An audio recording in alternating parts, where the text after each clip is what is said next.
libros no deben de quedar registrados en el libro de estados financieros, sino que solo preparamos un estado financiero, determinamos el ISR y procedemos a hacer el pago correspondiente.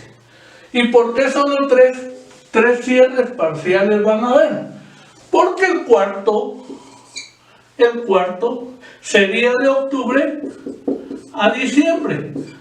Y acá, en diciembre específicamente, lo que vamos a hacer entonces es un estado de resultados anual. En este estado de resultados anual vamos a determinar el ISR anual y le vamos a restar lo que pagamos de ISR trimestral. Digamos, el primer trimestre le restamos el ISR pagado en el segundo trimestre, le restamos lo del tercer trimestre y también le vamos a restar el impuesto de solidaridad. Por eso les decía primero de que este régimen de cálculo de impuestos sobre la renta de utilidades de actividades lucrativas iba a estar relacionado con otro impuesto, que es el ISO. Y al final vamos entonces a saber cuánto vamos a pagar todavía de ISR, ¿verdad? El saldo de ISR, y ese saldo de ISR es el que tenemos 3 meses para poder cancelarlo. Muy bien, así en forma general, porque ya cuando trabajemos específicamente cada una de las fórmulas, ya vamos a entrar con más detalle al cálculo del impuesto sobre la renta, al cálculo del impuesto de solidaridad, y vamos a conocer cómo hacemos las liquidaciones, tanto trimestrales como la liquidación definitiva, que es al año de operaciones, siempre relacionado con el principio de contabilidad del periodo contable. Y el periodo contable inicia el 1 de enero y finaliza el 31 de diciembre del mismo año. Muy bien, entonces, aunque sea en forma general, esta es la manera como vamos a trabajar la fórmula 1, que indica efectuar cierres contables parciales o una liquidación preliminar de sus actividades al vencimiento de cada trimestre. Y la segunda fórmula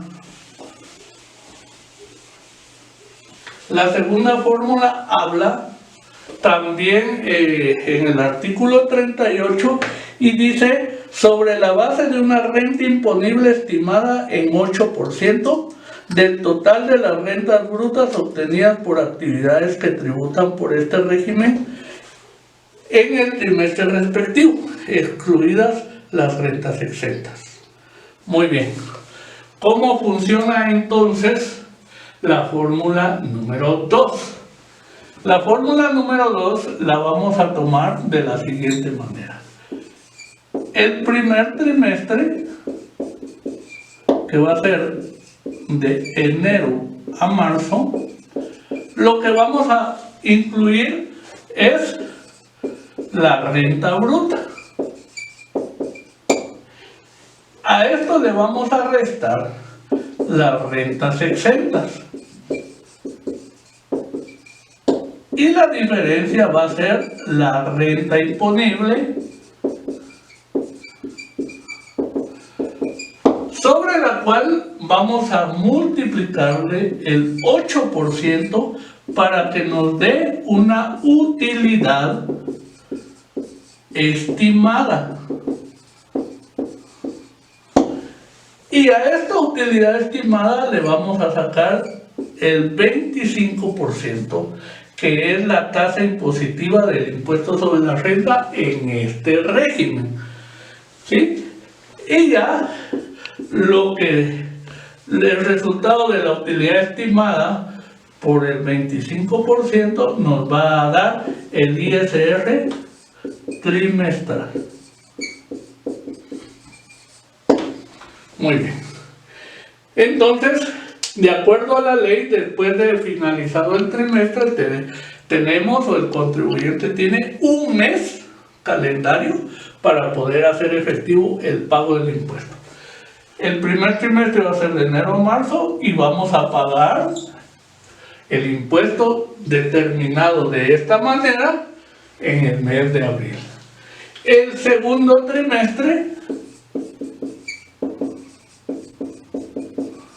va a ser de abril a junio, utilizando esta misma mecánica. Vamos a utilizar la renta bruta de este trimestre, las rentas exentas de este trimestre, determinamos la renta imponible, multiplicamos por 8% y le multiplicamos el 25% de tasa impositiva de ISR y ya nos va a dar otra vez el impuesto trimestral. Entonces sería de abril a junio y pagamos en el mes de julio. El tercer trimestre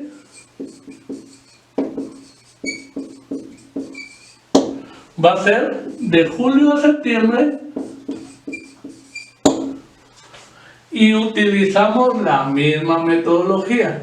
Renta bruta de julio a septiembre, rentas exentas de julio a septiembre, renta imponible por el 8%, nos da la utilidad estimada, y esto por el 25% de tasa impositiva es el ISR trimestral.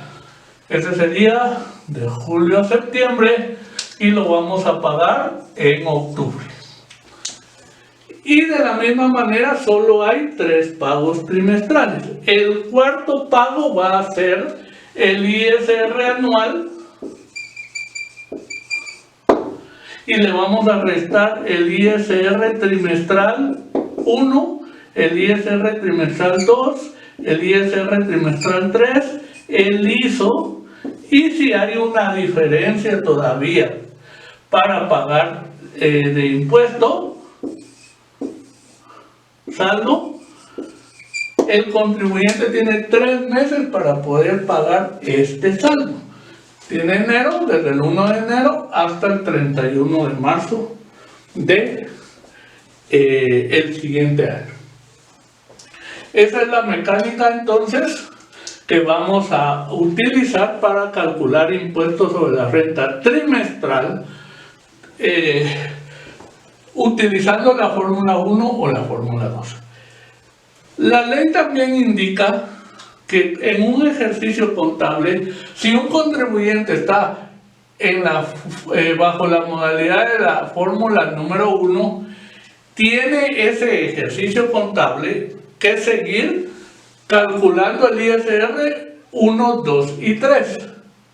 En diciembre, que ya se va a hacer la liquidación anual, puede solicitar, si no le conviene, cambiarse a la fórmula 2 o a la inversa. Si está en la fórmula 2 y no le conviene estar en esa modalidad, en diciembre tiene la opción el contribuyente de cambiarse de fórmula, de la 2 a la 1.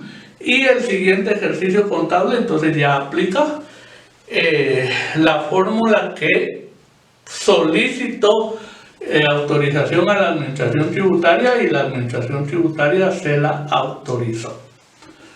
Muy bien. Entonces, bajo este mecanismo vamos ahorita a trabajar o a dar algunos ejemplos de cómo funciona la fórmula 2. ¿Por qué vamos a empezar con la fórmula 2? No porque sea más importante o menos importante, sino porque es la más sencilla de aplicar. Pero también vamos a analizar sus pros y sus contras. Y posteriormente vamos a trabajar la fórmula 1. ¿Por qué razón vamos a dejar posteriormente la fórmula 1? Porque ahí tenemos que hacer 4 estados de resultados.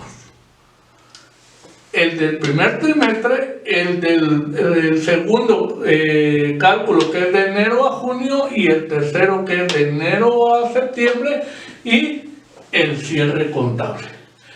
Mientras que con la fórmula número 2 no tenemos que preparar un estado de resultados trimestral, sino lo único que tenemos que hacer es sumar la renta bruta y restarle las rentas exentas de cada trimestre. En este caso no tenemos que estar haciendo un estado financiero extralibros trimestralmente. Muy bien. Para poder entrar en materia de cómo calcular el impuesto sobre la renta, tenemos que tener claro primero cuáles son los términos que nos indica la ley. El artículo 19 de la Ley de Actualización Tributaria dice lo siguiente: renta imponible del régimen sobre las utilidades de actividades lucrativas. Los contribuyentes que se inscriban al régimen sobre las utilidades de actividades lucrativas deben determinar su renta imponible deduciendo de su renta bruta las rentas exentas y los costos y gastos deducibles de conformidad con esta ley, y deben sumarle los costos y gastos para la generación de rentas exentas. Cuando hagamos los cierres parciales y hagamos principalmente el estado de resultados final, vamos a aplicar entonces lo que establece el artículo 19. ¿Y qué dice el artículo 19? Dice que tenemos que determinar la renta bruta. Y la renta bruta está establecida en el artículo 20 de ese mismo decreto. Leamos qué dice renta bruta. Renta bruta constituye el conjunto de ingresos y beneficios de toda naturaleza, gravados o exentos, habituales o no, devengados o percibidos en el periodo de liquidación, provenientes de venta de bienes, prestación de servicios y otras actividades lucrativas.